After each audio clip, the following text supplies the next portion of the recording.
There. Meanwhile, the Australian Prime Minister Scott Morrison is presently speaking. Let's listen in to what the Australian Prime Minister has to say. These outrageous acts in the strongest possible terms. The footage that is emerging of missile strikes, air raid sirens and reports of hundreds of casualties, yet unconfirmed, are sadly not surprising given the events we have been witnessing for some time now and have been warning about. But even as these events continue to take place, we do call on the Russian government to withdraw and return Ukraine to a peaceful situation. We denounce what are unilateral hostile actions in Ukraine. Russia is flagrantly breaching international law and the UN Charter. Russia has chosen war.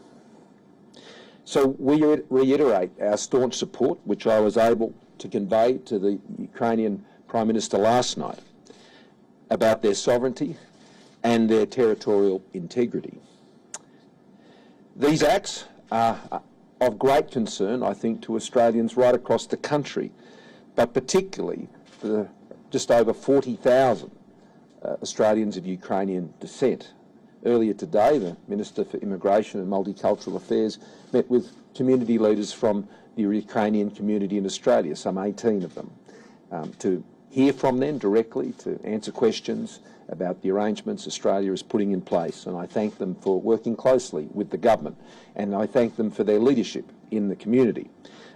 As I said this morning also, I want to send a particular message to Australians of Russian descent.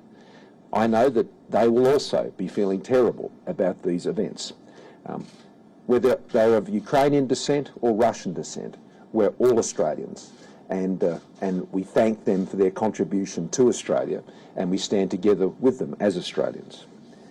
My message to those Australians who continue to be in Ukraine is to, where safe to do so, leave. We have been saying this for some time now.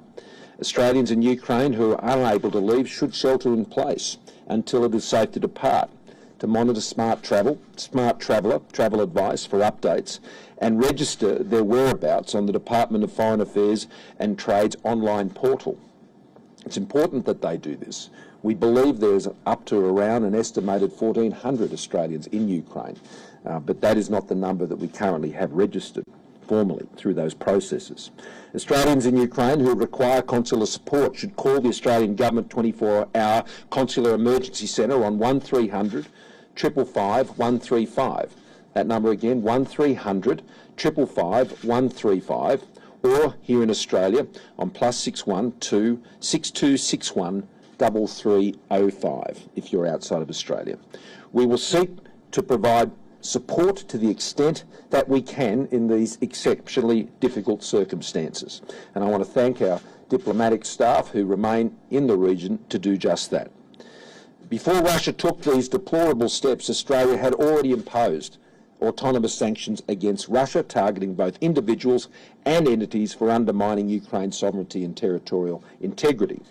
And today we have continued to go further, acting with our close partners, the United States, the United Kingdom, Japan, Canada, those in Europe and NATO, in condemning Russia's actions. Yesterday I announced sanctions and travel bans on 8 members of Russia's Security Council. They will come into effect at midnight this evening. This council bears responsibility for the current phase of the invasion, including President Putin's declaration regarding Donetsk and Luhansk. I've also announced financial sanctions, which mean Australian individuals and entities cannot do business with 5 Russian banks, and this was in addition to restrictions on Australians investing in the State Development Bank, VEB.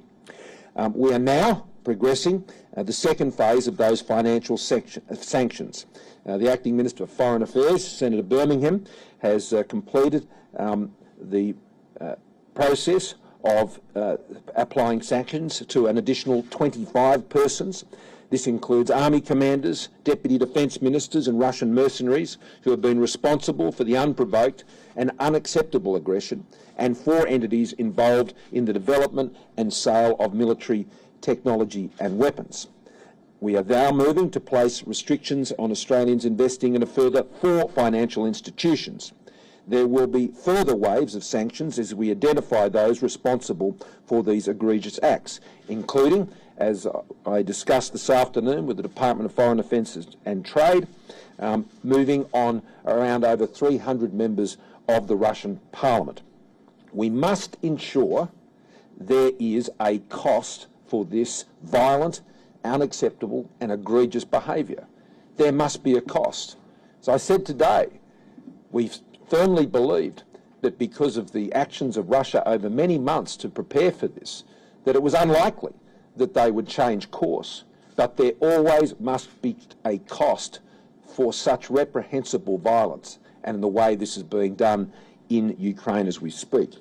The government is also engaging with our partners and businesses to make sure we are mitigating risks to critical supply chains, and we will continue to work closely with Australian business to manage those risks.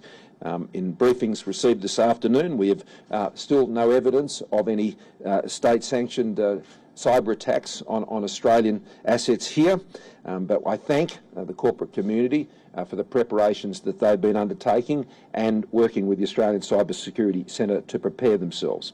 I want to assure you that Australia stands ready to support internationally coordinated action to respond to any price or supply shocks in energy markets.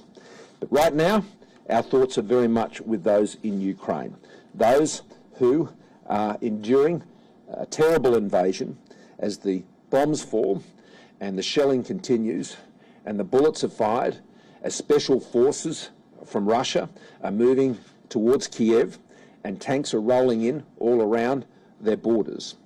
This is a chilling reminder of the world that we live in, and where the threats and aggression of bullies and those who seek to intimidate others to seek their own advantage. This is a reality. It is a reality of this world, which means that like-minded countries, those who believe in a world that favours freedom, need to stand together and need to ensure we have the proper defences and security arrangements to keep our own people safe. And this is why Australia has always taken such a strong stand. Right now we are very concerned about all the people of Ukraine, and we pray for their safety, but we also know that they are suffering a terrible ordeal at the hands of a terrible aggressor. Happy to take some questions. Prime Minister, realistically...